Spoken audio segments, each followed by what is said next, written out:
When you hear the word mummy, you might get a chill down your spine. That's because most of us associate this word with those creepy characters we've seen in some scary movies. But in reality, mummies have helped us understand a lot about ancient civilizations, their rulers, and about how people used to deal with losing their loved ones. The people most famous worldwide for their mummies are the ancient Egyptians. They believed that some sort of existence after passing away was possible, if certain conditions were met. That's why they insisted on preserving the human body through the process of mummification and placing the mummy in a furnished tomb, kind of like giving it a fully functioning apartment of its own. Why did they believe in this? Well, because they were deeply connected to their natural environment for the most part. They saw the natural cycles around them, like how the sun rose every day, followed by the moon, or how new life was always sprouting from plants, even after they had wilted away. They also believed that the powerful spirit Osiris, who represented the cycle of passing away and resurrection, played a role in this process. To prepare for the afterlife, the ancient Egyptians followed certain rituals, like mummification, which involved using materials like honey, resins, and incense to preserve the body. There's no other mummy more popular than that of King Tut. He was a young pharaoh who ruled over 3,000 years ago in Egypt. The problem with discovering ancient royal tombs is that most of such burial sites were previously robbed. People knew ancient rulers had been left with many valuable belongings, so those locations became vulnerable to thieves. When King Tut's tomb was opened in 1922, people were excited because it had not been robbed, like many other previously discovered royal tombs. That's how well hidden it was. Inside, his mummy was encapsulated in a total of 3 coffins, including one made of gold. The objects found in his tomb showed us what ancient Egypt was like, and studying his mummy also helped us learn about the culture and practices popular at the time when he passed away. We also learned about his family by looking at his DNA. Scientists were able to discover that he had had a disease called malaria and a problem with his foot that might have made it hard for him to walk. Ramses II was another pharaoh in Egypt who ruled for 68 years, which was quite a lot back in the day. He was known for his expansion campaigns and building projects. Many objects from his time as a ruler still exist today, including a large statue of him. Ramses II was about 6 feet tall and lived to be about 90 years old. After looking at his mummy, scientists concluded that he may have had a medical condition that affected his spine. Now, remember those thieves I mentioned before? They are probably the reason why Ramses II ended up in a plain coffin in a secret collection of royal mummies at Deir al-Bahari, which was rediscovered in 1881. Thankfully, archaeologists were able to identify him because his journeys had been recorded on his wrappings. The process was really tedious too. In fact, in ancient Egypt, the mummification process could take a staggering 70 days to complete. A special person would say a very specific speech while delicately handling the body and drying it out using a type of salt called natron. They also used linen and resin to make the body look more lifelike and to wrap it in cloth. The tomb was equally as important for ancient Egyptians. The walls of King Tut's tomb, for example, were adorned with intricate artwork that depicted his journey to the afterlife, from his burial procession to his passage through the underworld. The ancient Egyptians believed that everyone made this journey after passing away, and they filled their tombs with items and paintings to help the person in their spiritual travels. Additionally, the walls of the tomb were decorated with spells from a special book, which contained a collection of poems that the Egyptians believed would help people reach the afterlife. And speaking of how important this journey was, people also placed food in these ancient tombs. In King Tut's tomb, archaeologists discovered 36 jars of vintage beverages and 8 baskets of fruit, which were believed to be left there to help him in his journey to the afterlife. The Egyptians believed that traveling to the afterlife took a really long time, so they left a lot of supplies, such as food and water, to sustain their loved ones. Pharaohs also generally had numerous luxurious garments and beautiful jewelry in their tombs to ensure that they would have a fashionable journey. These items included various types of linen clothing, such as tunics, scarves, gloves, and headdresses, as well as a lot of gold jewelry with precious stones, like bracelets, buckles, pendants, necklaces, rings, and even precious depictions of insects for protection. Some were also deposited with fans made from ivory and ostrich feathers to keep them cool in the afterlife. Some ancient rulers were even placed in their forever apartments along with boats. For example, Pharaoh Khufu built the Great Pyramid at Giza as his tomb, and a large ship was found inside. King Tut, however, was buried with multiple boat paddles, but no actual boat. Instead, he had 3 chariots and numerous walking sticks made of precious materials, perhaps indicating he'd rather travel to the beyond by land, not by water. Amongst the most interesting objects found near ancient mummies are bottles of oils and perfumes. If rulers were supposed to be fashionable, why not smell nice too, right? Also, some of them had some ancient kinds of board games, most of them made out of precious materials like gold or ivory. One of those games was called Senet.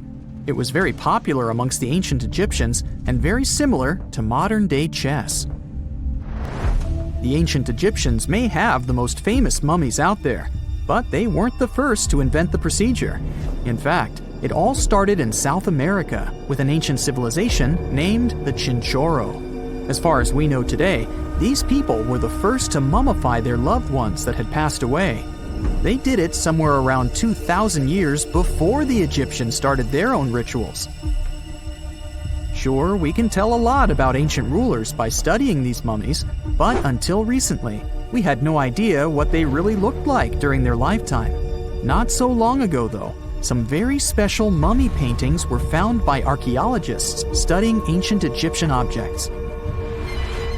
These mummy portraits are highly detailed paintings of individuals that were made while they were still alive. Such paintings were often painted on wood, as opposed to the classical portraits we all know about, which are painted on canvas. They are known for their realism and beauty, and have even been used by researchers to diagnose diseases by comparing them to the corresponding mummies. Some of these portraits also include depictions of jewelry, which was later found on the mummies. The recent discovery of these mummy portraits in Central Egypt is significant, as it marks the first time in over a century that such paintings have been found. Mummies appeared all around the world naturally, too. Mummification can occur without people intervening because of natural conditions, like extremely cold or hot environments, places with a lack of oxygen, or accidental exposure to chemicals that preserve the body. These conditions don't allow bacteria to grow, resulting in the body remaining more or less intact. Famous Otzi was one of these mummies. We know today he was a man who lived around 5,000 years ago in Europe. But upon his discovery in the Alps in 1991, Austrian authorities initially believed that he was a modern mountaineer because of how well preserved the body was. However, after the Iceman was removed from the glacier, it was determined that he was actually from the Copper Age. For more than 3,000 years, the gold mask of Pharaoh Tutankhamun stayed hidden in the Valley of the Kings. This artifact, which stands about 21 inches tall, shows how skilled and artistic the ancient Egyptians were. But nobody expected that X-rays would reveal its biggest secret. King Tut was the last ruler of his family during the 18th dynasty. He took the throne at just 9 years old, but ruled for only 10 years before he passed away unexpectedly. If we're being honest, back in ancient Egypt, he was mostly forgotten by the rulers who came after him. His tomb wasn't a big deal for them, so much so that even the grave robbers forgot about him. It might sound a bit sad, but the truth is that it was actually great news for us. Since his tomb was practically forgotten, it ended up being perfectly preserved. While the other tombs in the Valley of the Kings were looted, his remained sealed and untouched. So, when it was discovered back in 1922, it had over 5,000 precious objects inside. That made Tutankhamun basically an instant celebrity and one of the best-known pharaohs nowadays. Among the treasures was the most stunning piece, his golden mask. This mask is said to be an exact image of the king's face, or at least it was supposed to be, but we'll get to that later. The purpose of this accurate representation of his face was to make sure that his soul would recognize him in the afterlife and return to his mummified body. In ancient Egyptian beliefs, this would allow him to continue living in the afterlife. The details of the mask clearly looked incredibly difficult to create, but people didn't realize how complex it truly was until many years later. The first X-rays of the mask were taken in 1967. Back then, the main reason for these scans was practical – conservation. The mask was heading to Paris for an exhibition, and it was the first time it had ever left Paris. This would help them keep track of any changes during the exhibit. Plus, the images could give clues about how the mask was made, but back then, they probably didn't fully realize just how complex its construction was. I mean, Egyptian goldsmiths didn't use modern soldering techniques. So, how did they make this mask? New X-rays taken in 2007 gave us some answers. It turned out the Egyptians didn't use pure gold, which is 24 carats. The mask was actually made of 23-karat gold, meaning it was mixed with another material. So specialists discovered that the gold sheets contained a small amount of copper, a reddish-brown metal. This was likely done to make the material more flexible and easier to shape. They would then shape the gold sheets by heating and hammering them over and over again. But there was one more secret inside the mask that wasn't discovered until 2015. The year before, the staff at Cairo's Egyptian Museum were working on the mask display when the long beard of the mask accidentally got knocked off. Another theory is that the beard had become loose over time and just fell off. Either way, the fact that King Tut's beard came off caused a lot of stress. After all, we're talking about one of Cairo's biggest tourist attractions, so the experts had to fix the problem quickly. The restoration process started with a detailed recording of the mask's condition. To do this, they had to take a full three-dimensional scan of the artifact. And, by accident, they found something very interesting in the mask. Inside the royal beard, there is a gold tube, an intriguing structure that the Egyptians likely used to attach the beard to the rest of the mask. And that proved, once again, that the process of making this mask was even more complex than experts thought. But the mysteries don't stop there. Remember how we mentioned that the mask was thought to perfectly represent King Tutankhamun's face? Well, that might not be entirely true. Some popular theories suggest the mask was never meant for him and was actually made for someone else. A study published in 2015 suggested the mask was originally made for a female pharaoh, his supposed stepmother, the famous and beautiful Egyptian Queen Nefertiti. The biggest clue comes from an inscription on the mask. At first glance, it seemed to belong to Tutankhamun, but after a close examination, researchers noted that something else was actually written underneath King Tut's name. The royal name stamp seems to have been altered, and originally it had something written on it that translates to Queen Nefertiti. There is another feature of King Tut's golden mask that was overlooked for years, which adds even more mystery. As we mentioned earlier, experts believe he wasn't respected much by the pharaohs who came after him. And one of the clues that made archaeologists think this is the pierced ears on the mask.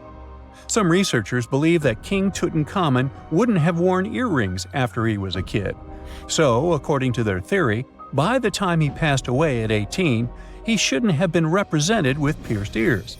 This could also support the idea that the mask originally belonged to Nefertiti, or maybe to someone who wasn't even connected to King Tut. But the mask isn't the only source of mystery. In fact, his whole tomb is full of puzzles. Recently, historians found a sign that the place where King Tut was supposed to be buried was changed at the last minute.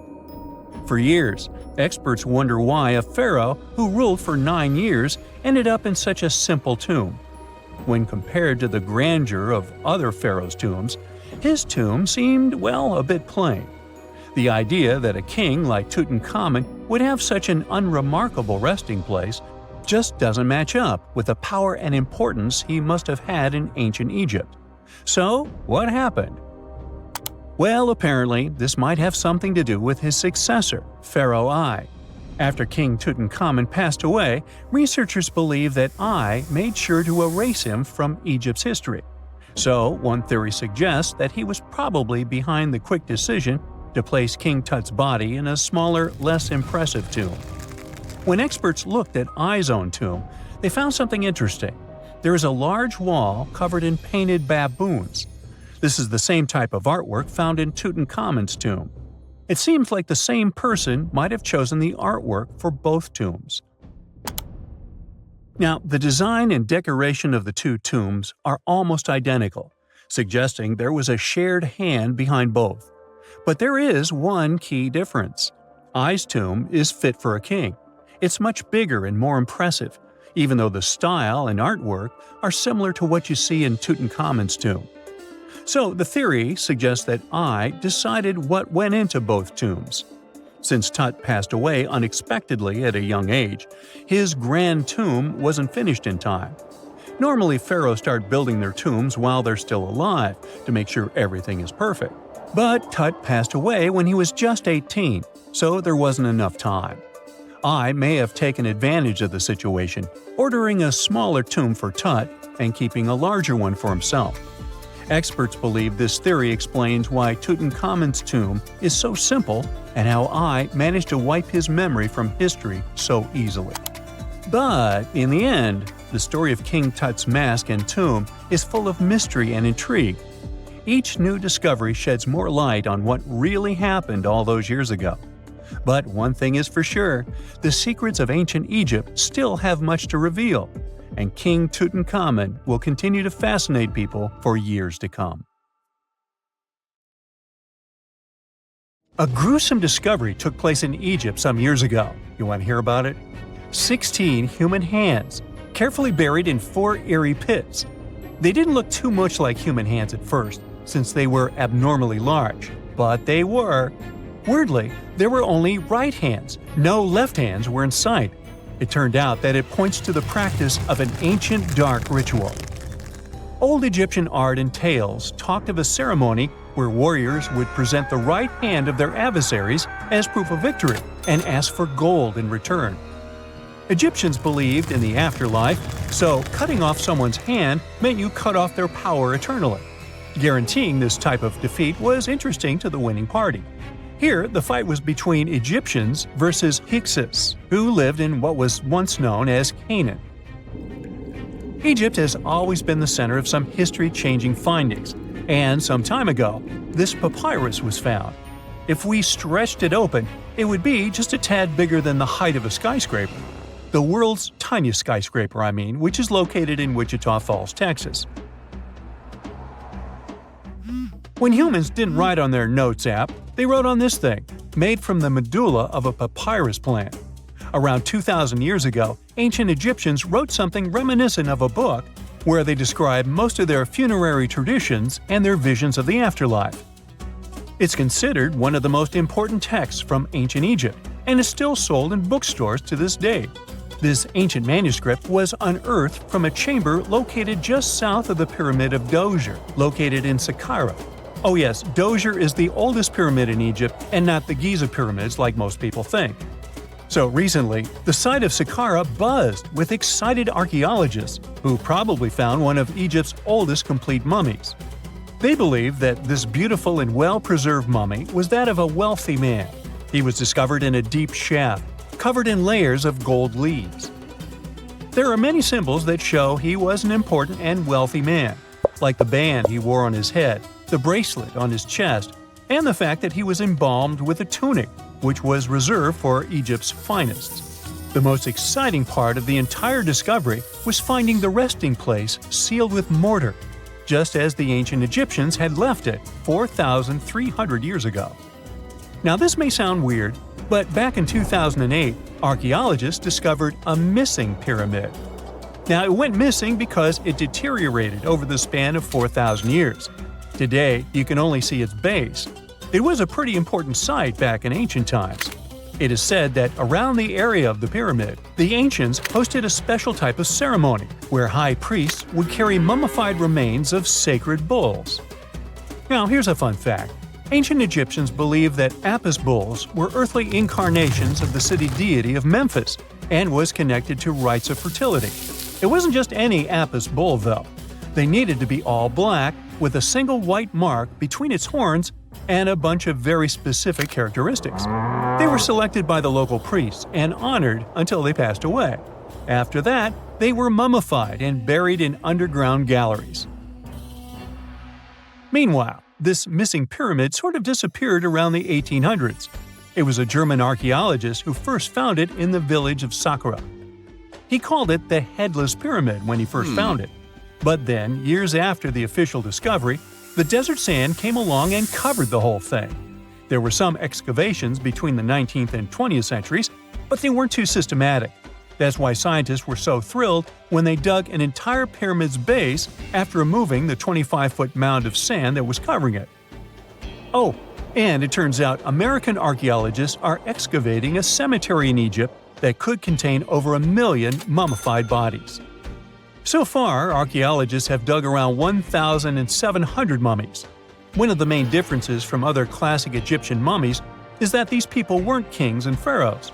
They were commoners that most likely lived about 1,500 years ago, when Egypt was controlled by the Roman and Byzantine empires. The name of the cemetery is cool, though, the Way of the Water Buffalo, just in case you want to check it out on your next trip. Other than bulls and buffaloes, ancient Egyptians also liked baboons. Are you seeing a pattern here? In the beginning of the 20th century, archaeologists discovered a site filled with mummified baboons in a place called, guess what? The Valley of Monkeys. An animal wouldn't have been mummified if it wasn't considered important. Certain animals were more important than others, since they were linked to specific deities. Jackals were connected to Anubis, the ancient god of the afterlife, and cats were likened to the female deity Bastet. Baboons were a pretty big deal, since they were believed to be connected to Thoth, the deity of wisdom and advisor to Ra, one of Egypt's supreme deities. The archaeologists who studied these animals weren't too happy. They think these baboons were kept inside and were deprived of sunlight for most of their lives. They had extreme vitamin D deficiencies and they were poorly fed. Maybe Thoth got angry with these baboon keepers. Just a guess. Since there's never a boring day for archaeologists in Egypt, they also found human mummies with golden tongues. Since Egyptians were all about the afterlife, they believed that golden tongues might help a person speak once they pass to the other side. I mean, it's a long shot, but hey, why not? Some of these mummies were placed in wooden coffins with goods, such as necklaces, pottery, golden artifacts in the shape of lotus flowers and scarab beetles, and iPhones. Just kidding. A new temple was also unearthed recently in Egypt. Scientists believe it was dedicated to honor Zeus Cassios. That deity would be a cross between Zeus, the almighty Greek deity of the sky, and Mount Cassios. While digging around the Sinai Peninsula in Egypt, archaeologists spotted 2 pink granite columns poking out of the ground, and bingo. They believe these columns represented the temple's front gate and collapsed during an earthquake many years ago. And speaking of deities, there weren't only super serious deities. Recently, scientists unearthed a golden ring in a city south of Cairo.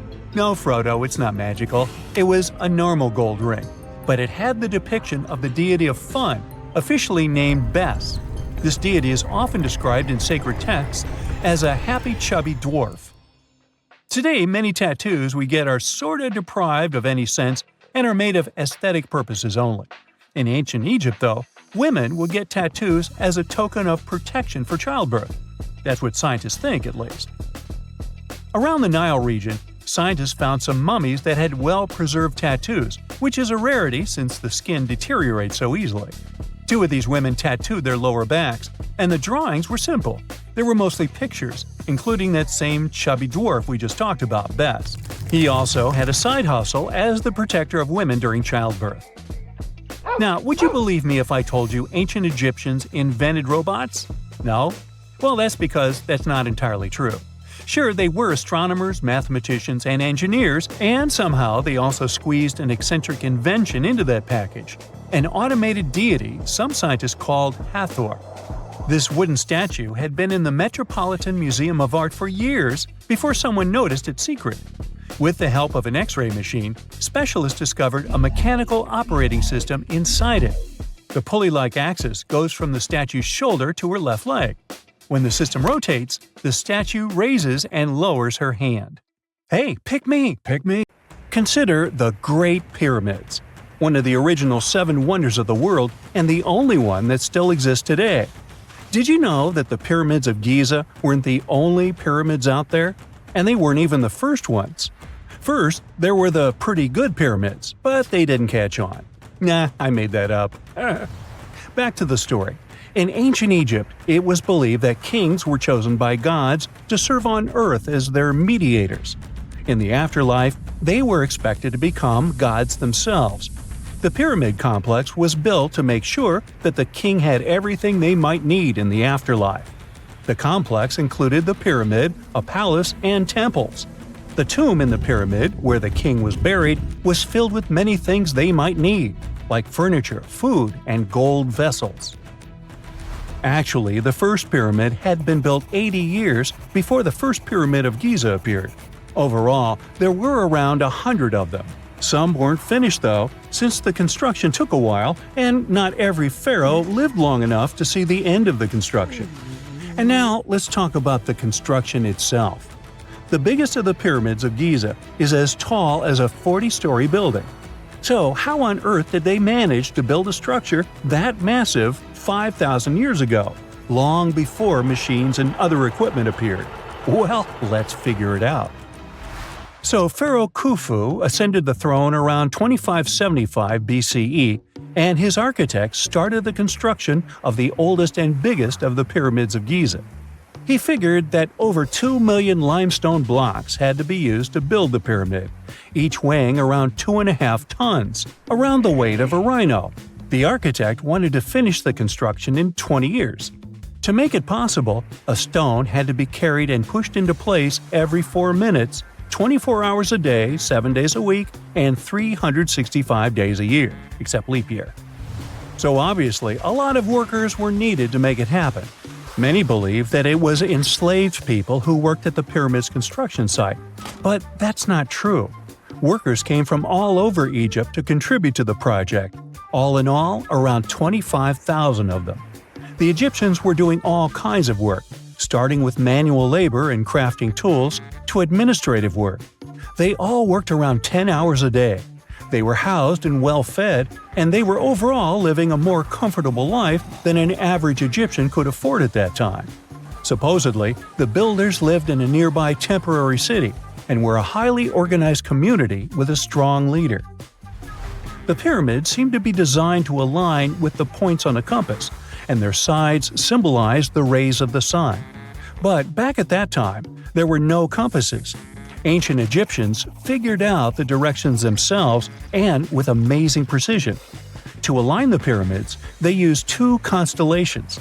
The construction site was arranged on the west bank of the Nile River. This also had a symbolic meaning. Just like the sun sets in the west, life sets in the west as well. The second pyramid of Giza was for Khufu's son, Pharaoh Khafre. It's a bit smaller, but this one has the famous noseless statue of the Sphinx. Of course, originally it had a nose. I would tell you what happened to it, but it's still a mystery, and no one knows for sure. Sphinxes have the body of a lion and the head of a human.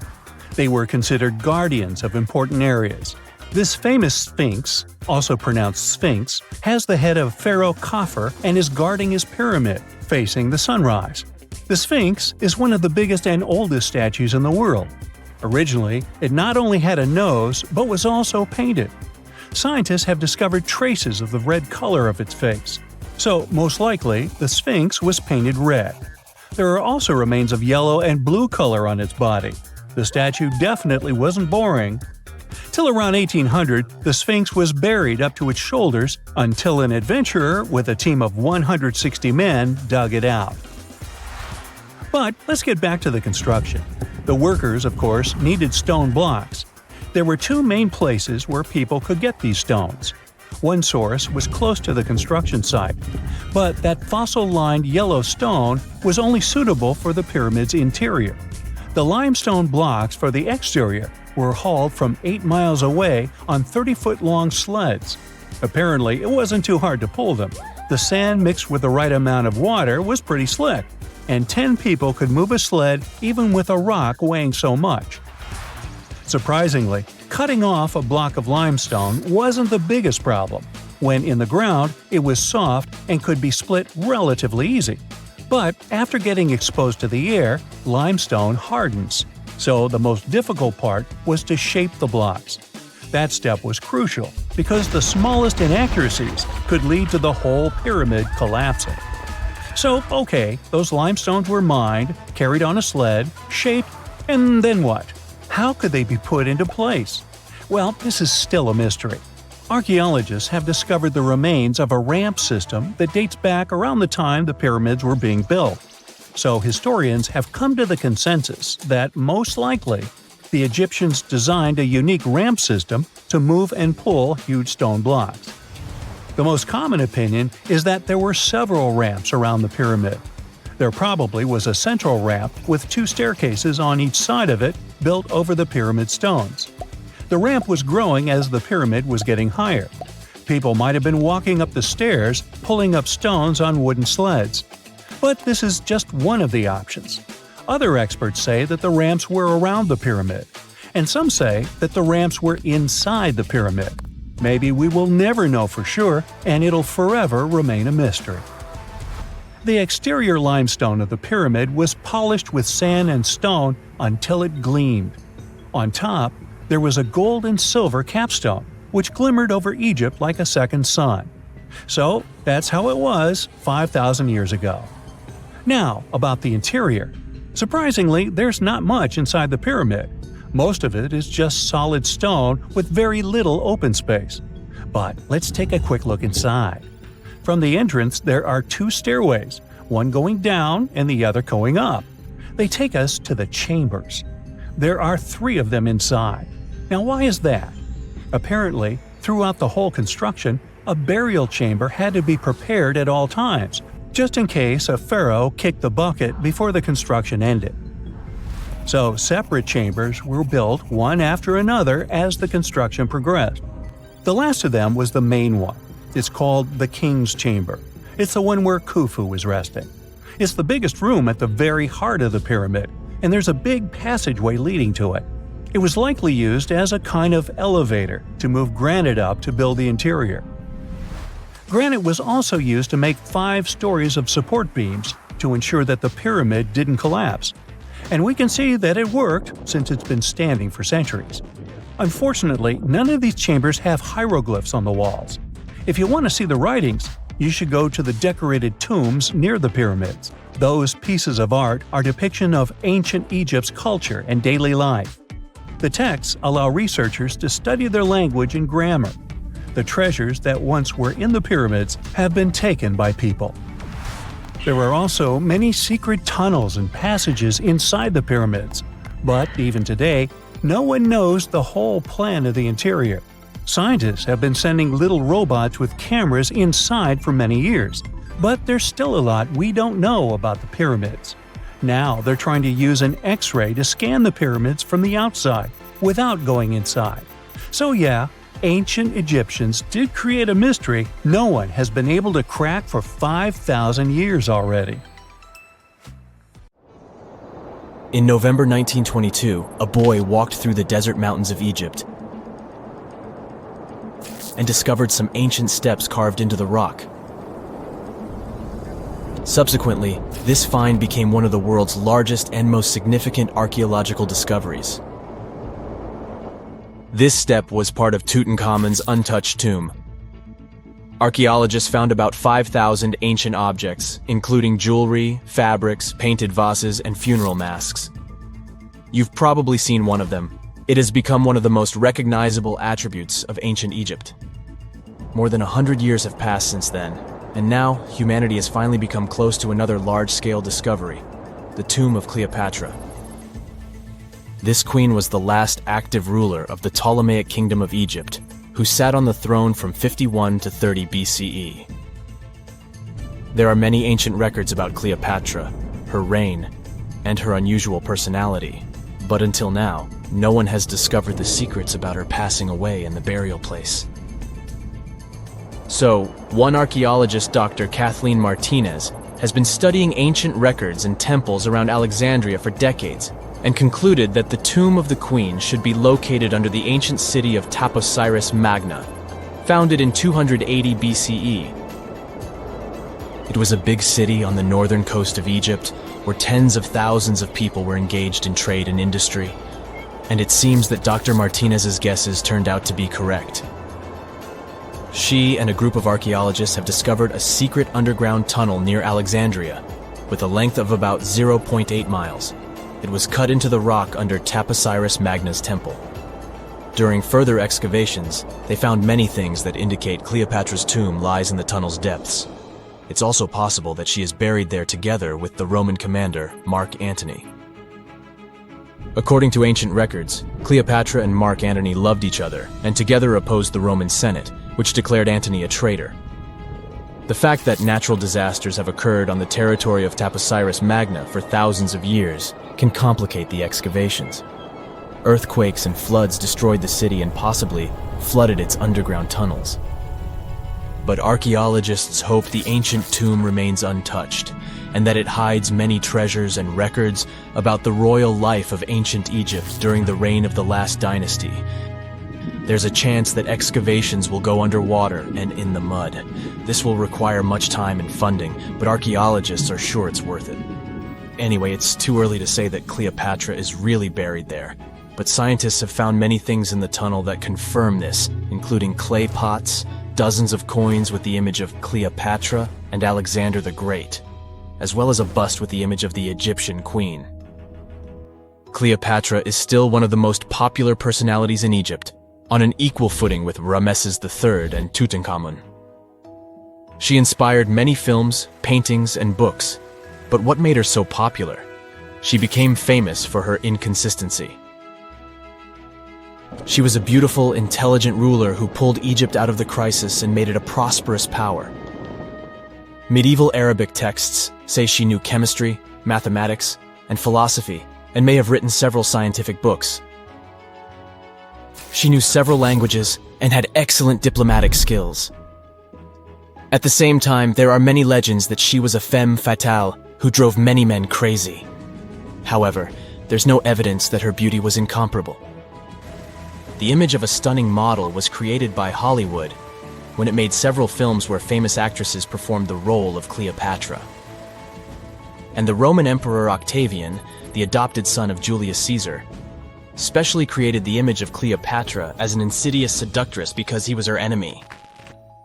Even though she was born in Egypt, Cleopatra wasn't an Egyptian. Her ancestors were Greeks, among whom was one of the generals of Alexander the Great. However, the people of Egypt loved her. She learned the language and was very sensitive to the traditions of this country. She knew the history, mentality, and customs of ancient Egypt well. She raised the level of its economy and strengthened its status as a world power. Much of this was made possible thanks to her cunning and impressiveness. She loved theatrical performances and lavish celebrations. She knew how to surprise people and put on a show. But behind the exterior image of a luxury lover was an intelligent and calculating ruler. Ancient Egypt was a rich, luxurious country, and Cleopatra did everything to increase its wealth and strengthen its position in the international arena. For example, she was once in conflict with her brother Ptolemy XIII. The queen knew that she wouldn't be able to resist him, so she decided to attract Julius Caesar to their side. The Roman emperor arrived in Alexandria, where Cleopatra wanted to meet him, but Ptolemy knew about her plans and was about to prevent her from coming to Caesar. Then, instead of a rich and noisy arrival, Cleopatra decided to make her visit inconspicuous. She wrapped herself in a carpet or linen bag the emperor's servants carried into Caesar's private chambers. Cleopatra emerged from the carpet and impressed the Roman emperor with her beauty and determination. As a result, they fell in love with each other and became close allies. After some time, She impressed another influential Roman for diplomatic purposes. She arrived to meet Mark Antony on a golden barge with purple sails and silver oars.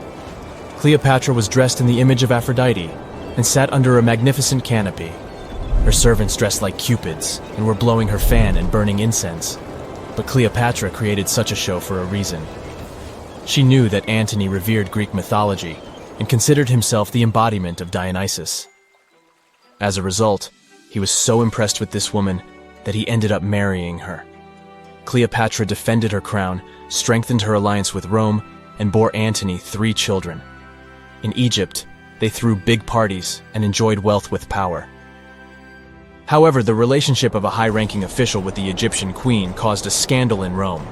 Octavian was Antony's primary opponent in the struggle for power, so he exploited the situation to darken the competitor's reputation. He used propaganda to make Cleopatra an insidious seductress in the eyes of Roman citizens. He accused Antony of succumbing to her charms. The Roman Senate supported Octavian and declared Cleopatra an enemy. In 33 BCE, this conflict reached a high point when Antony's navy clashed with Octavian's fleet. The latter won and forced his enemy to flee to Egypt with Cleopatra. According to some records, they took refuge near Alexandria. Pursued by the Romans, they hid in one of Cleopatra's palaces and met their end. Some legends say that Cleopatra was an expert in poisons. She provoked a venomous snake, a viper or an Egyptian cobra, to bite her. Also, according to another legend, she pricked herself with a poisonous needle.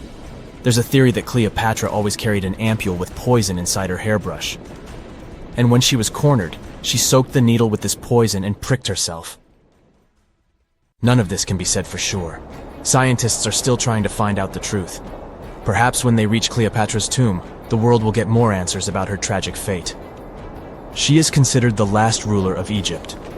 After her passing, Octavian plundered her palaces and temples and returned to Rome, where he became the main emperor. He successfully ruled the country and expanded its borders.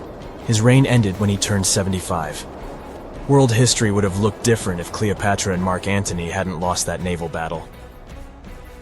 By the way, did you know that more time has passed between Cleopatra's reign and Neil Armstrong's flight to the moon than between the reign of the Egyptian queen and the construction of the Great Pyramid of Giza? Armstrong took a step on the Earth satellite in 1969, 38 years after the birth of Cleopatra. And the construction of the pyramid took place in 2560 BCE. Imagine how long the history of ancient Egypt is. Cleopatra is closer to us in time than to the pyramids. It's nighttime, and you're about to walk inside Pharaoh Tutankhamun's final resting place. You know, King Tut. You don't have a torch, but at least you came with a flashlight. You walk down several flights of stairs and observe how the walls are carved in hieroglyphics and what looks like a spell. Those who take anything from this place will be doomed for life, the spell says. Even if you don't really believe it, this scares you a little bit. You find a huge stone door. Is it a trap? You manage to open it, but oh no, it's only an empty chamber. You check your map. It seems like you're heading in the right direction. After what feels like hours, you realize you must be trapped inside a labyrinth. You try to retrace your steps, but you can't find the door where you came in from anymore. That's it, you think to yourself. You've fallen for the Pharaoh's trap. What's worse, you didn't bring a lunch. Okay, so we've all seen Hollywood movies where the main character is exploring ancient ruins and faces some seriously dangerous traps, right? We've been told Egyptian royalty protected their final resting places with venomous scorpions and snakes, sliding doors that will trap you for life, and giant rolling boulders that will crush anyone on their paths. The thing is, were these traps truly real? Well, I regret to be the one to break it to you, but this is all fiction. These elaborate traps were too technologically advanced for ancient civilizations to pull off. That is not to say, however, that there weren't any traps at all. Ancient civilizations, like the Egyptians and the Mayans, are known for their practice of building entire monuments dedicated to the ones who had passed away. These structures would often reflect the position of person occupied in society. So, for the really important people, the VIPs of their times, massive monuments were built to host their bodies long after they were gone. Some of these civilizations believed that a person's life would continue on the other side of the veil. For that reason, a person would be buried together with the belongings of their current life. If they had a lot of money and power and stuff, that meant their resting places would be filled with riches and gold. Now imagine if you lived in ancient Egypt and you knew exactly where all the pharaohs' tombs were located and had heard rumors of the amount of wealth kept in these places. Maybe you would be tempted to go check it out, right? We're talking about large rooms filled from floor to ceiling with golden artifacts, jewels, and even money. I mean, it does sound tempting. And since there weren't any security guards protecting the entrance of these places, Egyptians needed to get creative as to how they would protect these riches. These old civilizations found some traps to be useful. A recurring one was building empty rooms inside the monument to confuse a burglar. Now, let's take a look at Amenhotep III's final resting place as an example. It was built in the city of Luxor, in a spot also known as the Western Valley of the Kings. Two French engineers originally discovered the monument between 1905 and 1914 CE. The structure is huge and has more than 10 chambers, connected by long corridors and steep stairways. The King's Chamber is the most hidden one, and for an outsider to try and find it, they will probably enter a lot of empty rooms beforehand. Other pharaohs tried to protect their riches by commissioning monuments with false doors concealing pits that were up to 20 feet deep. This way, an unwarned and unwanted visitor would be surprised by the deep hole on their way to the king's resting chamber. Alongside false doors, pharaohs made sure to build labyrinth-style corridors and false walls. This way, robbers could take hours or days before they found the king's real chamber. As to pits with poisonous snakes on them, if there were any reptiles inside these monuments, they probably got inside on their own, and would most likely not stay there for long. There is no way snakes would survive years and years without food inside these pits. So yes, another Hollywood-induced belief right there. If these traps seem boring to you, archaeologists did find an interesting deterrent in the final resting place of the Red Queen of Palenque in Mexico. Palenque was one of the most powerful Mayan cities in pre-Columbian Mexico, and the Red Queen was believed to be the grandmother of the last Mayan king, undoubtedly a person of immense importance to the empire. In her honor, a huge monument was built to keep her body after her passing. The discovery of the tomb itself was already thrilling. Archaeologists found an ancient monument when digging at the site back in 1994. The first thing they found was a room with a hidden door. Once they opened the door, they discovered a long corridor. Finally, at the end of this corridor was the Queen's chamber. The team of archaeologists was beyond excited to unearth this chamber with the mummy of the Queen herself still inside it. They found her to be accompanied by her pearls, jade shells, and expensive rocks.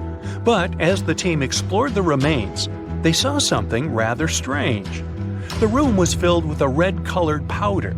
Researchers knew that the color red was important to the Mayan people, and that much of their clothing and buildings were decorated with this color. But they didn't understand why the queen was buried with this unknown red substance.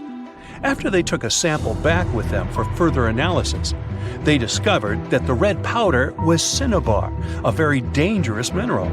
This powder, when inhaled, can cause, shall we say, severe health damage to a person. The team concluded that this could only be a trap for anyone trying to steal her riches. Okay, so dangerous powders might have worked as the most intense traps we've seen until now. But perhaps the cheapest way to keep out unwanted visitors was to advertise spells written out all over the monument. We'd probably laugh at these today, but back in the day, they were more or less effective. Spells usually said that the person who took anything from that place would meet a tragic fate. Some spells said that robbers would lose their houses in big fires or terrible floods. Other spells said burglars would have incurable and undiagnosed health issues, but they weren't really enough to stop people from taking any gold. There are some stories surrounding how these spells might have been real. One of them is from the famous British Egyptologist Howard Carter, the one responsible for unearthing Pharaoh Tutankhamun's resting place in the 1920s. After months of unsuccessful digging, Carter discovered the tomb's existence by chance. He found the entrance to a stairway right beneath the soil where he had been searching all those months. With the help of a team, he cleared the piles of sand blocking the stairs and discovered a doorway. The door had several royal symbols carved into it, and Carter knew this could only mean a very important person had been buried there. And he was right. With a chisel, he made a hole in the top left-hand corner of the doorway and lit his vision with the help of a candle. He couldn't believe what he was seeing, the reflection of several golden and jeweled items crowding the chamber before him. Lost for 3,000 years, Carter had just discovered the final resting place of King Tut. But the story didn't finish here. This discovery was accompanied by a series of unfortunate events that led people to believe it had something to do with the pharaoh's spell. Carter himself mysteriously passed away just a few years later, and some of his assistants lost their houses in floods, just like one of the spells threatened. Some say it's just coincidental, as there's no real proof of these things being connected. Well, what do you think? Was this an effective trap after all? Unlike many other ancient Egyptian burial grounds, King Tutankhamun's tomb stayed hidden and free of unwanted thieves for 3,000 years. One reason was that the tomb was smaller than average and tucked away in a place called the Valley of the Kings. This area was already being extensively explored by the time they stumbled upon Tut's spot. The entrance was all covered in debris from building a nearby tomb, which must have also helped keep it a secret. There were also zero writings or signs on the outside of the tomb. Time passing also played a part in keeping it in amazing shape until the 1920s, when a man named Howard Carter finally made it in. But was Carter that big of a hero? Some recent findings say he might have been sneakier than initially thought. People used to think Carter wasn't just a glorified treasure hunter, he was a true archaeologist. Before Tut, he had been on a relentless quest for Egyptian artifacts. He discovered his interest in these unusual objects when he was a child, and soon started drawing the sculptures and inscriptions that were found in ancient tombs. After stumbling upon the remains of King Tut, Carter spent a decade recording and processing all sorts of objects, like golden thrones, chariots, and statues from Tut's tomb, shipping them down the Nile to Egypt's museum in Cairo. Well, at least that was the official story. More recent discoveries claim that not all of the objects made it to Egyptian officials. A secret letter seems to uncover Carter's little 10 for them, 1 for me policy. The letter in question was sent to Sir Alan Gardiner, a philologist and friend of Carter's, dated from 1922. In these writings, Carter mentioned having found the tomb and was asking his buddy for some advice. In another letter from 1934, Gardiner seems to be thanking Carter for an amulet, which was sent to him as a thank you gift. Carter was adamant that it didn't come from Tut's tomb, but evidently it did.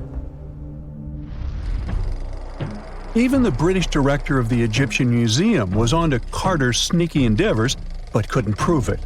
He compared Gardiner's amulet to others from Tut's tomb, and lo and behold, they were a perfect match. Gardiner was so disappointed to have been put in such a sticky situation that he vented to Carter in another letter. Deciding to be a good friend, Gardiner didn't throw the famous archaeologist under the bus. Instead, he advised Carter to take those stolen goods back to Cairo, just like he'd advise you to like this video and subscribe to the Brightside channel for more amazing videos on the most unique topics in history. It's not the only shady piece of information on Carter's post-discovery behavior. In 1947, a man named Alfred Lucas, who used to work with a controversial archaeologist, gave some information in an obscure journal in Cairo.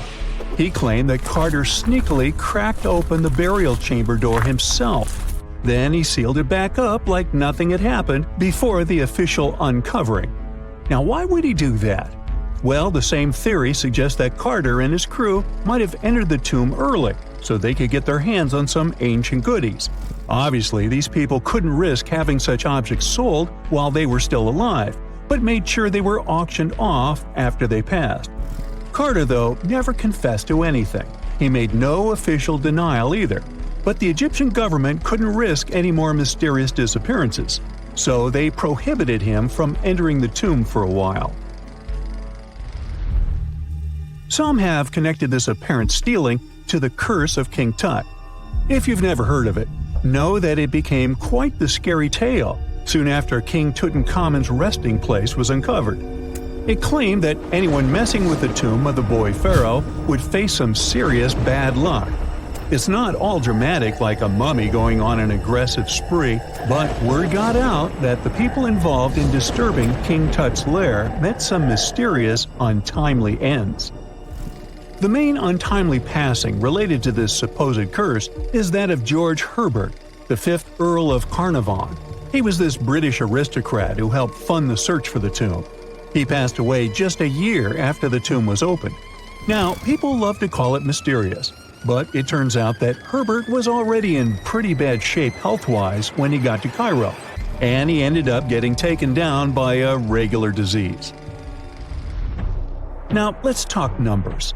There were a lot of people linked to this tomb opening: security guards, archaeologists, and supporting staff. And sure, a few of them did pass not long after the tomb started receiving visitors. As much as we'd like this curse to be true for the sake of, good storytelling, statistically, if you have a bunch of people connected to opening a tomb, you'd expect some passings just by random chance. The average lifespan for those supposedly targeted by the ancient curse was more than 20 years after the spell was supposed to kick in. Herbert's daughter even lived until the 1980s, that's half a century later.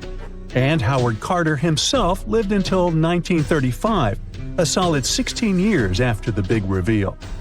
Some have suggested that the whole curse was nothing more than a careful PR strategy. You see, when Tut's tomb was found, Howard Carter wanted to make a priority out of keeping nosy reporters away. So he might have come up with a curse hanging over anyone entering the boy king's resting place. But what was stolen from King Tut's tomb anyway? Well, some jewelry to begin with. It might have been snatched by Howard Carter himself, according to a French specialist.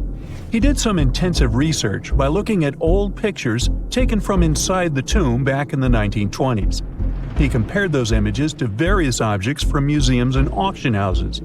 He soon started to piece together the whereabouts of some of Tut's jewelry.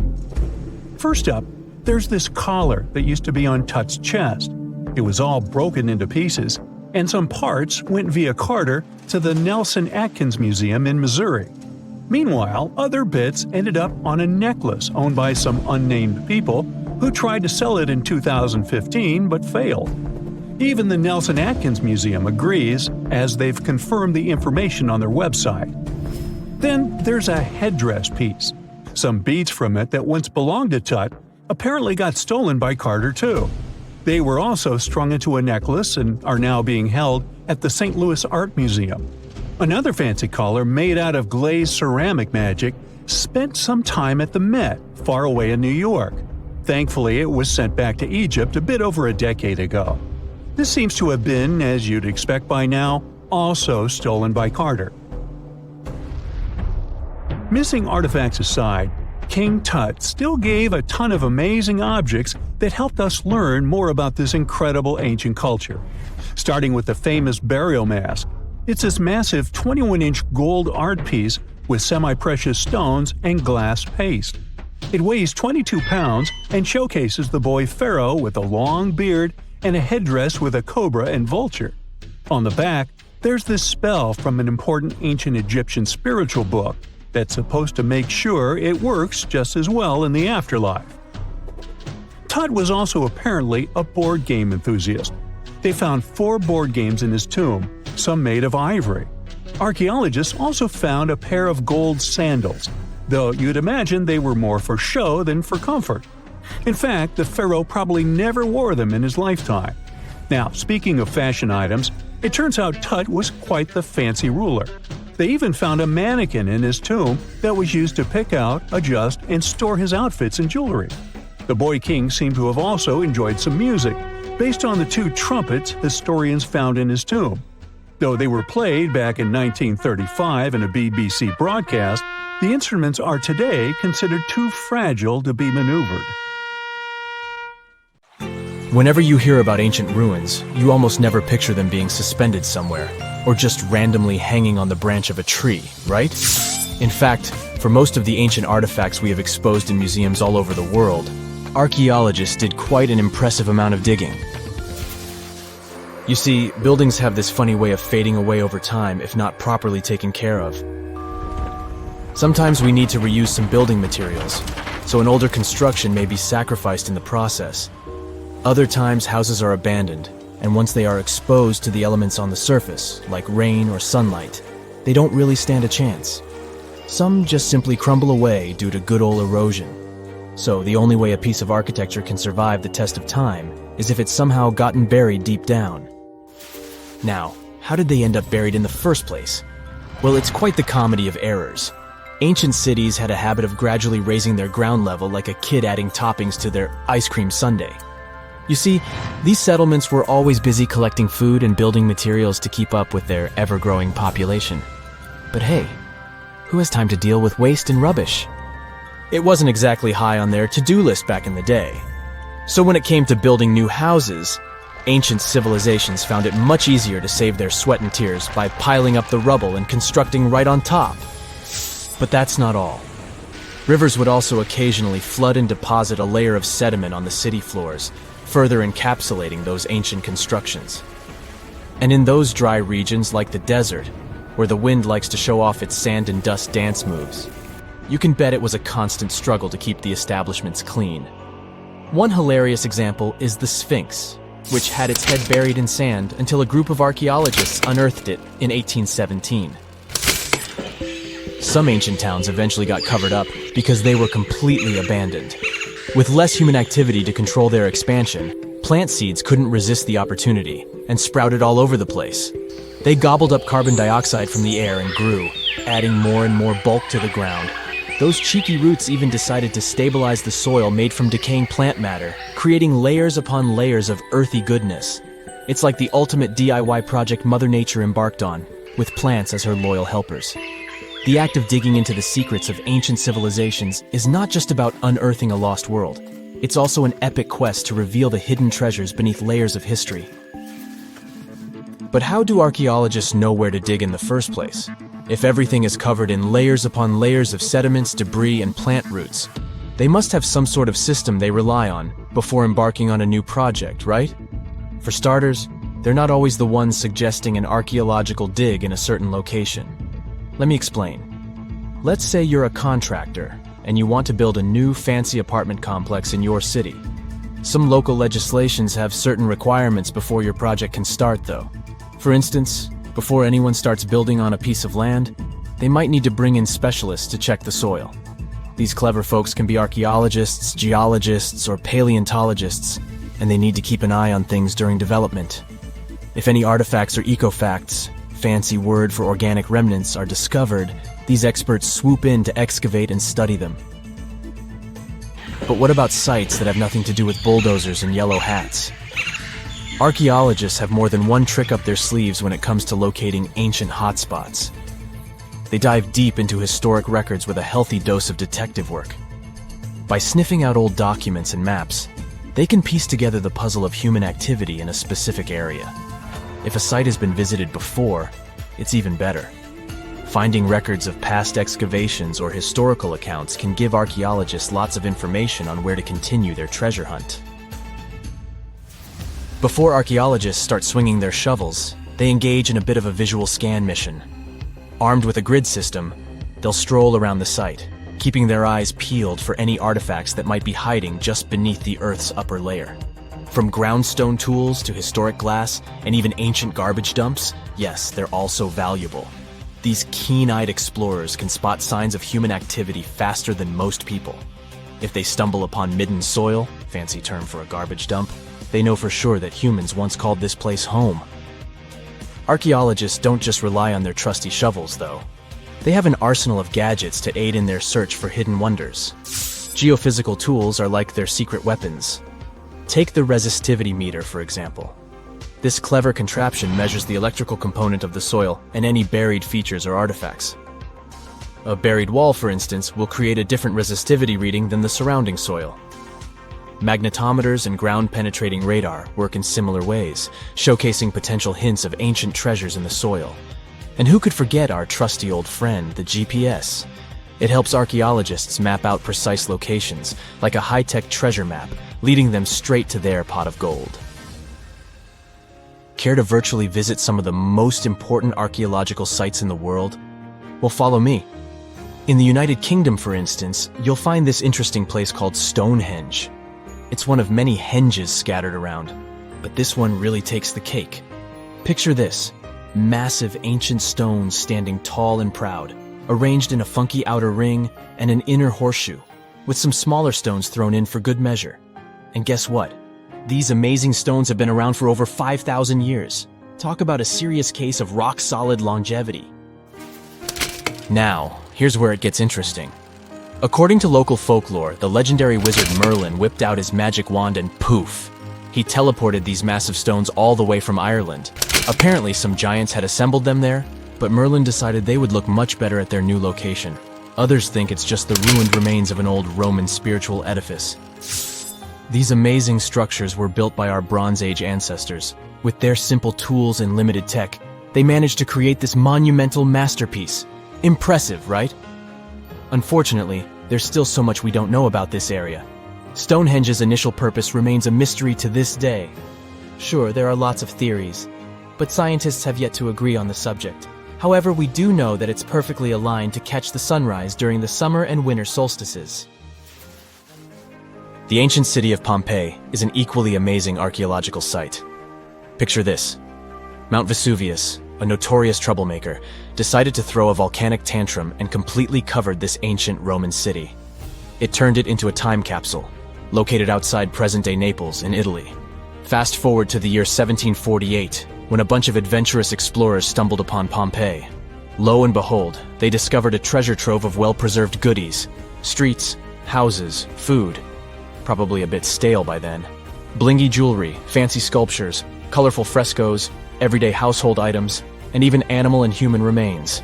It was like an epic archaeological party. From the looks of it, Pompeii had it all. Fancy houses and villas, a massive 20,000-seat arena, cute little artisan shops, hangouts like taverns. And let's not forget the saucy spots like those luxurious bathhouses for some intense pampering. There's also the sanctuary of Apollo, where people used to gather for their daily dose of worship. And of course, the bustling heart of the city, the Forum of Pompeii, where all the cool people used to hang out. And guess what? Pompeii is so cool that it made it to UNESCO's World Heritage List back in 1997. That's like the ultimate Hall of Fame for historical awesomeness. It also includes many other famous buildings and sites, like the Taj Mahal in India and the Acropolis of Athens in Greece. It's 1898, and you're taking part in excavations in Saqqara. This place, not far away from Cairo, is full of ancient tombs and pyramids. You're in your Indiana Jones mood and hope to find something really phenomenal to become famous. Gold, manuscripts, treasure maps, mummies of famous pharaohs.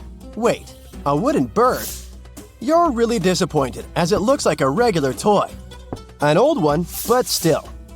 Little do you know that years later, someone would propose that your bird was actually an ancient monoplane. So the artifact, nicknamed the Saqqara bird, is made of a sycamore tree. The birdie has a wingspan of just 7 inches and weighs around 40 grams. A perfect original souvenir from Egypt, I would say. It's over 2,000 years old and looks pretty plain, without any carvings of feathers or other intricate ornaments. It has a beak and eyes, though, which makes our find look like a hawk, the emblem of the deity Horus. Its tail is rather unusual as it's squared, looks weirdly upright, and it seems like the sunken part of it was the place for a now missing piece. Humans love solving a good mystery, so there have been several attempts to explain the use of the birdie. First, quite simply, is that it was a ceremonial object. The second idea is that it was a toy for a child from some well-off family. It could have been some sort of boomerang, which was a popular concept in ancient Egypt. Then there was a theory that the bird had been used as a weather vane. But this one has been debunked as the figure doesn't have any holes or markings, except for the one made at the museum in Cairo to fix the exhibit on a stick. So there was no way to hang it in the past. Almost a century after the bird was found, Egyptologist Dr. Khalil Masiha proposed a new theory that it could have been a model of a monoplane. He believed the bird was missing a horizontal tailplane. Otherwise, it had its wings set at a right angle, similar to that of modern planes. It could have worked to generate the aerodynamic lift necessary for flights. Dr. Masiha also claimed that it was common at that time to place miniature models of technological inventions in tombs. So, did the ancient Egyptians really invent the plane in 200 BCE? That would make the Wright brothers, who are considered the inventors of aviation, really upset. They made one of their first flights only in 1903. There's just one way to know for sure, and that is to test the model. But you know, the ancient museum in Cairo would unlikely let one of their cherished exhibits fly around like a toy. That's why glider designer Martin Gregory built a similar model, this time of balsa wood, and concluded that even with the missing tailplane, the plane wasn't much of a flyer. Case solved? Not really. This didn't sound convincing enough to the History Channel, so they invited an aerodynamics expert to build another replica of the bird. He tested it in weather conditions similar to those in Egypt and was impressed with the little plane's abilities. So, if they did invent the prototype of a plane back in the times of pharaohs, it would be a good example of an oupart. That's an out-of-place artifact, an object that's way ahead of its time in terms of technology or history. And the Saqqara bird isn't the only example of such a revolutionary concept. In 1901, a group of divers retrieved the Antikythera mechanism from an underwater shipwreck near the Greek island of Antikythera. It's been dubbed the world's first analog computer, and it's currently dated around 100 BCE. The bronze mechanism could tell the position of the sun, moon, planets, and stars, as well as the lunar phase, the dates of upcoming solar eclipses, and even the speed at which the moon moves through the sky. No one's sure who used it and how or where it was made. But it's obvious that it's extremely precise and way too advanced for its time. The first flushing toilets in the world were invented in the middle of the 20th century. Just kidding.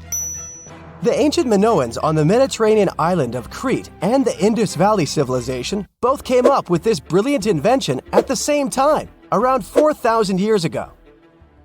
The plumbing and sanitation were so well done that no one managed to design anything better until 2,000 years later. One ancient Minoan lavatory was discovered at the Palace of Knossos. It looks like it had a wooden seat set over a tunnel that directed water from a rooftop reservoir to an underground sewer. Other varieties got water from jugs.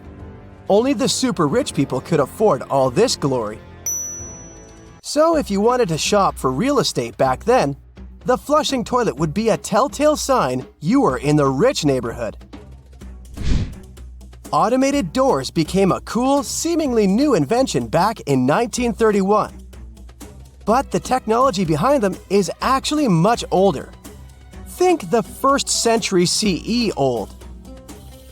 Mathematician and engineer Heron of Alexandria came up with a hydraulic system to open and close temple doors. To bring it into action, you need to light a fire to produce heat.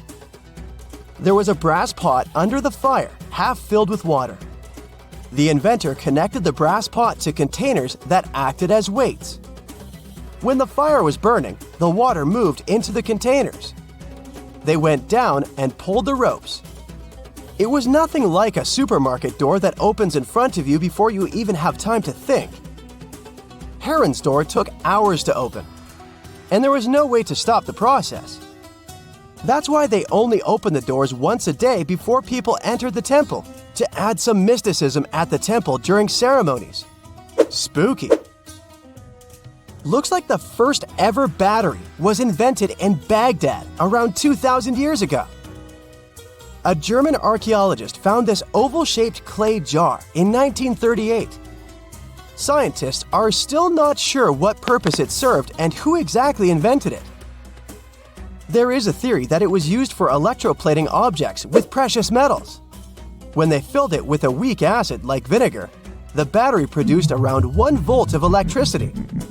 Another theory says it was a vessel for sacred scrolls. Would you like to buy contact lenses designed by Leonardo da Vinci himself? In 1508, he invented a glass lens with a funnel on one side. You were supposed to wear it with water inside to improve your vision. Sounds a bit uncomfortable, doesn't it? So, around a century later, French scientist René Descartes decided to improve the idea and make the cornea contact the future lenses. Contacts because they contact your eyes, get it? The glass tube with liquid did help improve vision, but blinking was sadly impossible. 2.5 centuries later, new technologies in the glass industry let scientists design contacts that would fit in the eye and even let the wearer blink. Thanks, guys! Still, those lenses were made of heavy blown glass and didn't let the eye breathe. About 50 years later, contacts became plastic, lightweight, unbreakable, and scratch-resistant, but still covering the entire eye. And then, in 1948, an English optical technician accidentally sanded down a plastic lens and figured out they'd still be in place even if they covered only the cornea. Imagine you're living in 19th century London and need to send a message to New York. It would have taken about 10 days to get there by ship. So when delivery time went from days to hours in 1858, it was a true sensation. The first message was sent by Queen Victoria herself. It was all made possible thanks to the transatlantic telegraph cable, running under the ocean. Sadly, the new cool invention only lasted a few weeks. It took years to bring it back to life. Imagine working 7 days a week on a large-scale construction site. You, along with thousands of others, carry millions of stone blocks and put them on top of each other according to a complex system. You work without modern construction equipment. You have no air conditioning or constant access to water. It's so hot outside that you can fry eggs on the road. You've been building the pyramid for decades, and now, when it's finally done, you enjoy the result of the colossal work of thousands of people. You're looking at a giant cultural monument of global value that will freeze in time and amaze people for tens of thousands of years. A few thousand years have passed. People in the 21st century see the pyramids and are like, wow, I can't believe humans have built this. Yeah, the people who built the pyramids wouldn't have appreciated such a theory. But actually, there are reasons to believe that people built it using some fantastic technology. From the outside, it seems the Great Pyramids are just big triangles of stone. People just put some heavy blocks on top of each other, and that's it. In fact, the design seems too perfect to be true. The pyramid consists of more than 2 million blocks. They lay so close to each other and are so even that you couldn't squeeze even a thin sheet of paper between them. Scientists still can't figure out the exact technology for building the Egyptian pyramids. One of the biggest and most famous is the Great Pyramid of Giza. This huge construction, well known all over the world, has one big secret. There should be a capstone on top of the pyramid. It's a triangular-shaped stone block, a small pyramid on top of a huge one. It's also called a pyramidion. The builders of ancient Egypt made it out of granite and limestone and covered it with gold. No records or old drawings prove that there was a pyramidion at the top of the Great Pyramid of Giza. But there's another ancient Egyptian structure with such a triangle, the Red Pyramid. It was built before the Great One, and its capstone has survived to this day. Archaeologists have found and reconstructed it. But where could the capstone of the Great Pyramid be? It's a mystery that still has no answer. Some are sure that some thieves have stolen it from the top. Maybe they just climbed up and pushed the pyramidion down. It makes perfect sense. The capstone was probably the most valuable element of the pyramid. Many scientists and archaeologists still don't know its exact purpose. Some believe that this peak covered with gold glorified the pharaohs. The capstone reflected moonlight at night and illuminated the entire space around it. During the day, the capstone reflected sunlight with its shiny surface. You could have noticed it from afar. The top of the pyramid was a kind of guiding star for lost travelers. All other stone blocks of the pyramid consist of limestone. People polished them to make them look shiny. In the past, they were even glowing and reflected light. You could see glowing pyramids from space, although they looked like tiny lights. Over thousands of years, winds, sandstorms, and rains have changed the pyramid's appearance. If people had taken care of them all this time, they would have looked like something out of science fiction movies, or the pyramids from Las Vegas. But unfortunately, we will never see their original appearance. Some archaeologists and scientists believe that the capstone could absorb the sun's energy and distribute it evenly throughout the pyramid. No one knows precisely why the Egyptians needed this technology. There's a theory the pyramids are ancient energy systems. The pharaohs applied this energy to use some unique technologies that were more advanced than all the achievements of the 21st century. And the triangular shape of the pyramids was ideal for boosting this electromagnetic energy. In theory, solar radiation, or electromagnetic forces, accumulated at the top of the pyramid, filled the inner rooms, and then went down the walls to the base. Any surface distortion could prevent the flow from spreading, so they had to create a perfectly smooth surface. That's why they installed the blocks so that nobody could squeeze a needle or razor blade between them. Many people believe in this theory because they built the pyramids from limestone. This material can hold energy inside itself. In the inner part, they created granite deposits to cause air ionization, that is, to create an electric charge. They also dug channels under the pyramid for water to transmit electricity. And at the top, they put a gold capstone, the best conductor of electricity. So, this is how you get a great power generator. Different cultures used similar technologies to create electricity all over the world. But these are all theories. If it had been working, humanity would have used these technologies today. There are mentions of the metal industry, chemistry, engineering, physics, mathematics, and astronomy in some ancient records. Most scientists don't believe in all these things. We know the detailed stages of the technology's development in different cultures. In the 21st century, scientists, historians, and anthropologists can track the evolution of all modern devices. If people had created some technological inventions in ancient times, the history of the world would have looked different.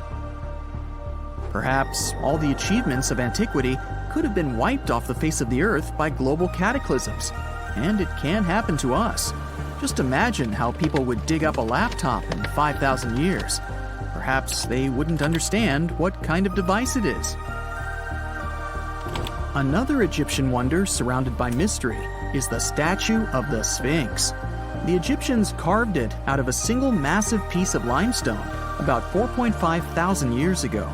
But scientists still don't know the exact date of its construction or who built it.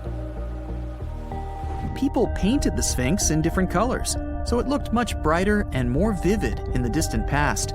It was shining just like the Great Pyramids. Anyway, Time hasn't only changed its appearance, but its name too.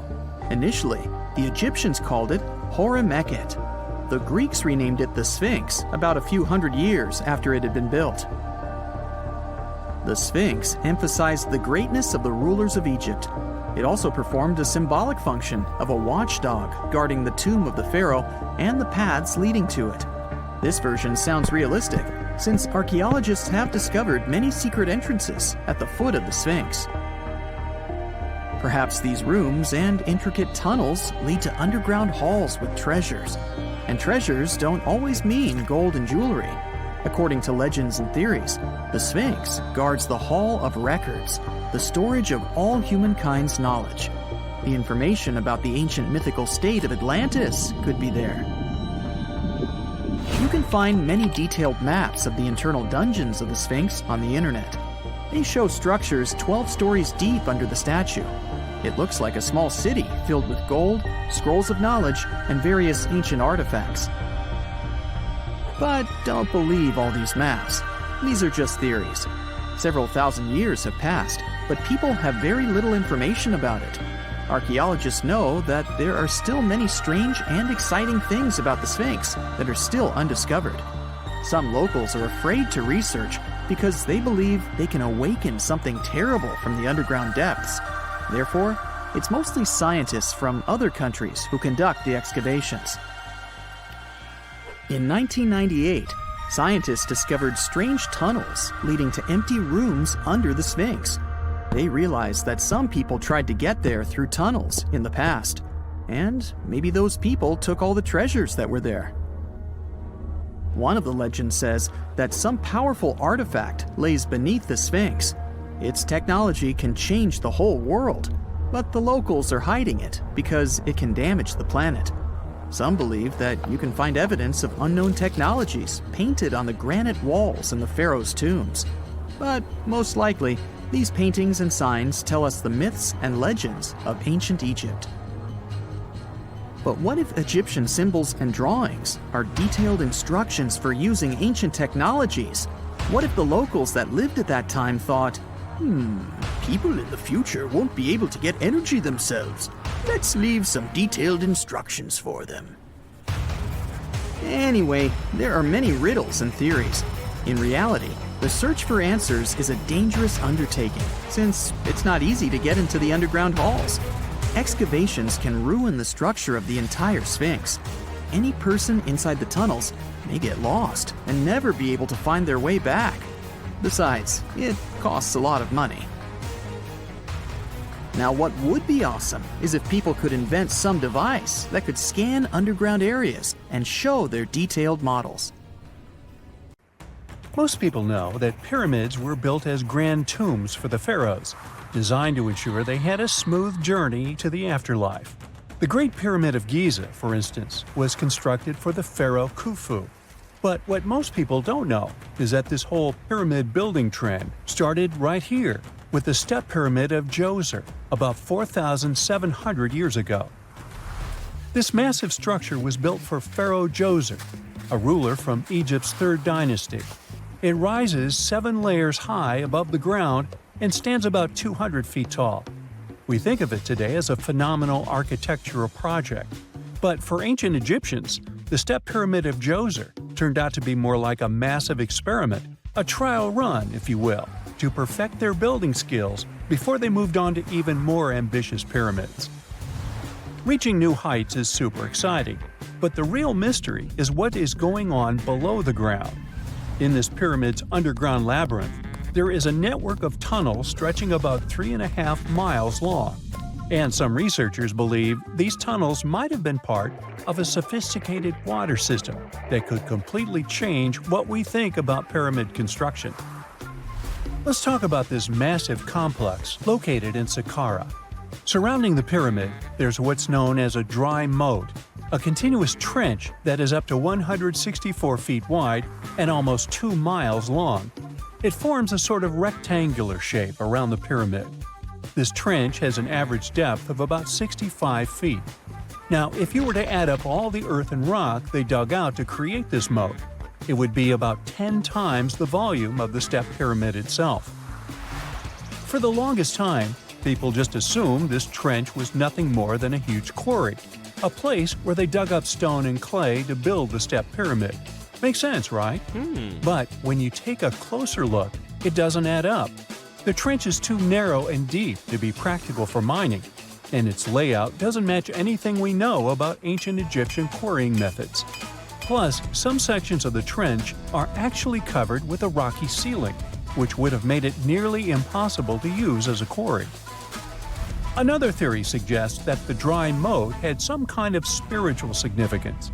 Maybe it was a sacred place, where souls of nobles gathered to serve the late king in the afterlife. There are even niches in the walls that work as a hint at this spiritual function.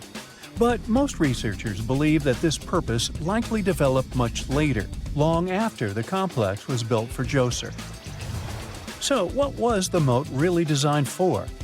In 2020, a researcher came up with a pretty intriguing idea. It is possible that this trench was actually designed to collect and manage water, especially after heavy rainfalls. Now, that makes sense when you consider the location. The moat sits in an area that could easily have been flooded by runoff water from nearby plains. This could also explain why the trench wasn't used for new graves until much later when the climate became drier and less prone to flooding. The story becomes even more intriguing, as this trench appears to be part of a larger, more complex hydraulic system within the Djoser complex.